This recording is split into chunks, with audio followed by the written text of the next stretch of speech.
Problem number 1, we have natural log of e to the 7x equals 15. So natural log of e to the 7x is equal to 15. The nice thing is we know that natural log and e have the same base. So since natural log of e and e have the same base, they're going to essentially cancel each other out. So you can pull this monkey out of the tree, put that out front. So you have 7x. The natural log of e cancels because they're the same base. 7x equals 15, divide by 7, so you get x equals 15 sevenths for problem number 1. Okay, problem number 2. This is an interesting problem, but fairly easy to do. You have a power, e to the x plus 5 on top and e to the 5th on bottom. Well, what is the rule when you subtract powers?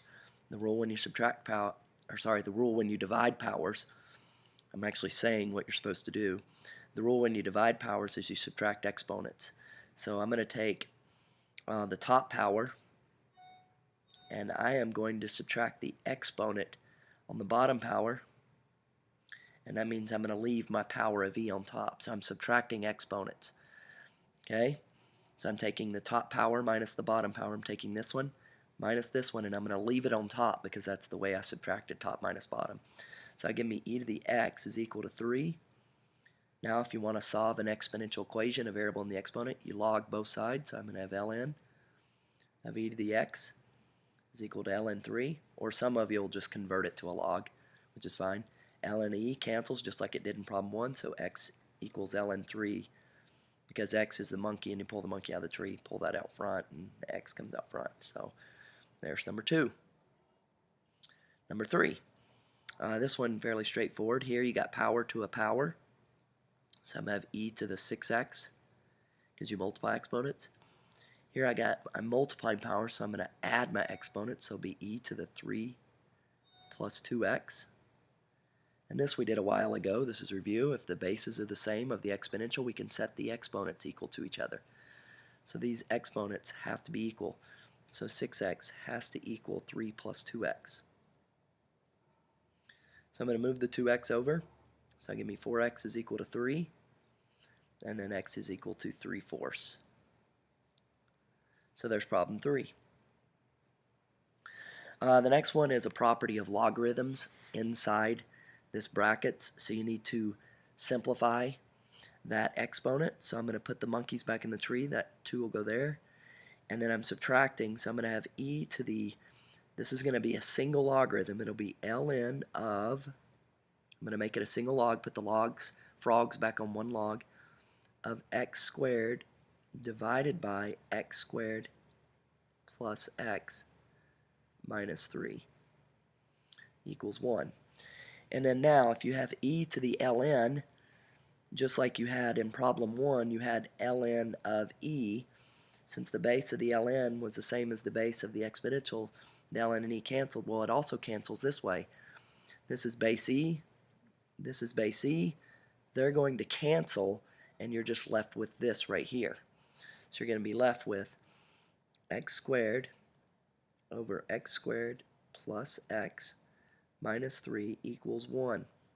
And then you just solve. So I'm going to multiply both sides by the denominator. So I'm going to have x squared is equal to, if I multiply the other side by the denominator, I'm going to have x squared plus x minus 3. Move the x squareds over to the same side, they cancel. So we get 0 is equal to x minus 3. And then move the 3 over, we get x equals 3. So there's problem number 4. Next one, we can, you've never done a problem like problem 5, so this is a new problem. Let me just show you real quick how you'll do this. It actually is a trinomial, and it's of the form ax squared plus bx plus c equals 0. And I don't know if you remember me going over this at the beginning of the year, but I said if the power in the middle, if this is an even, well, basically what you want to do is you want to see that this is a perfect square. So I'm going to factor this as a trinomial, and this will be a little tricky. You'll just have to follow me here.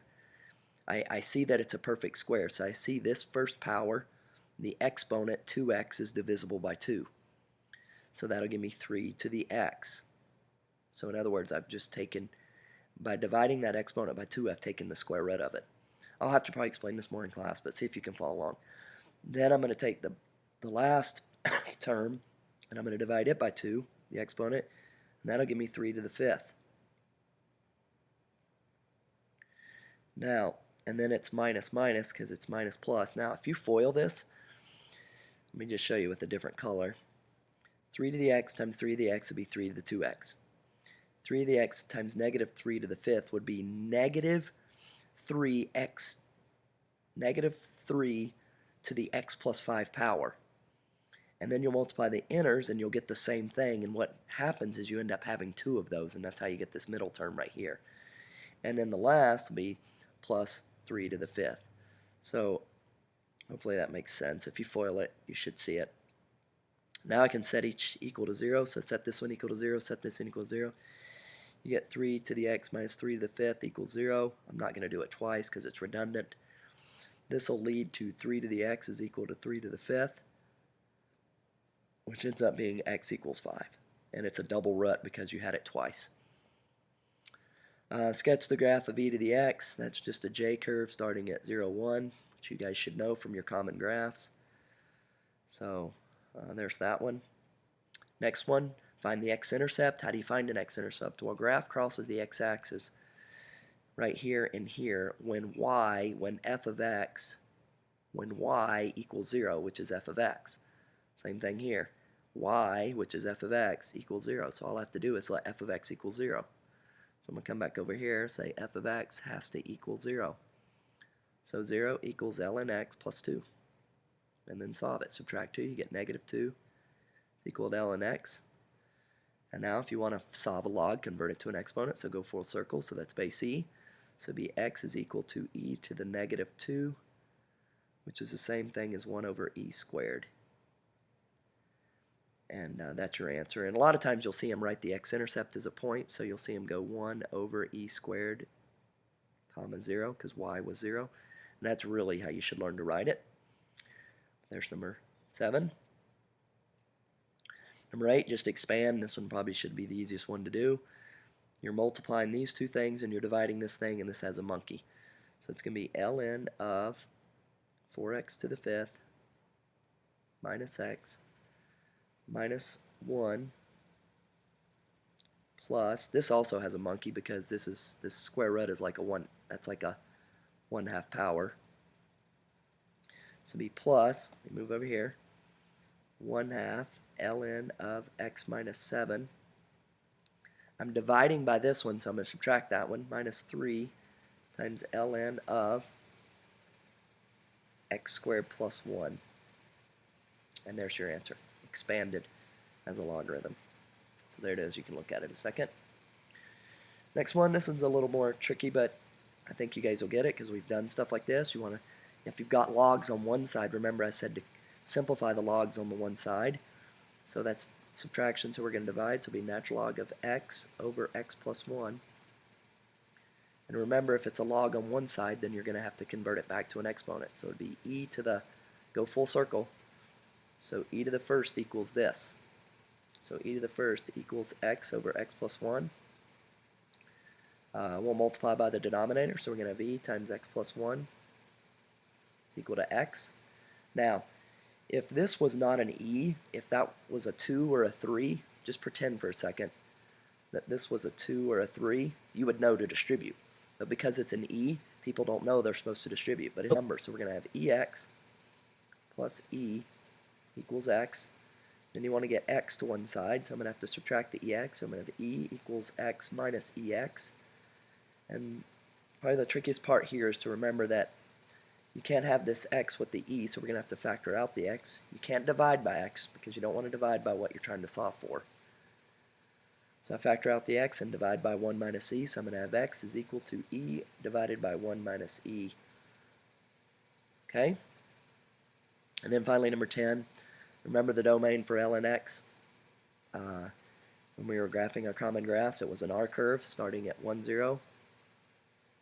Okay, and the domain had to be x greater than 0 because I couldn't take the log of 0 because there was a vertical asymptote there, and the log did not go to the left of 0, it was only to the right of 0. So all I have to do is say 3x plus 2 is greater than 0. Not greater than or equal to, just greater than. So 2x is greater than negative 2, divide by 3, and x is greater than negative 2/3 is the domain, or you can write it negative 2/3, comma, infinity, which is the interval notation, so either way. So hopefully that helps. I know I went through it quick, but you can watch it over and over again if you want.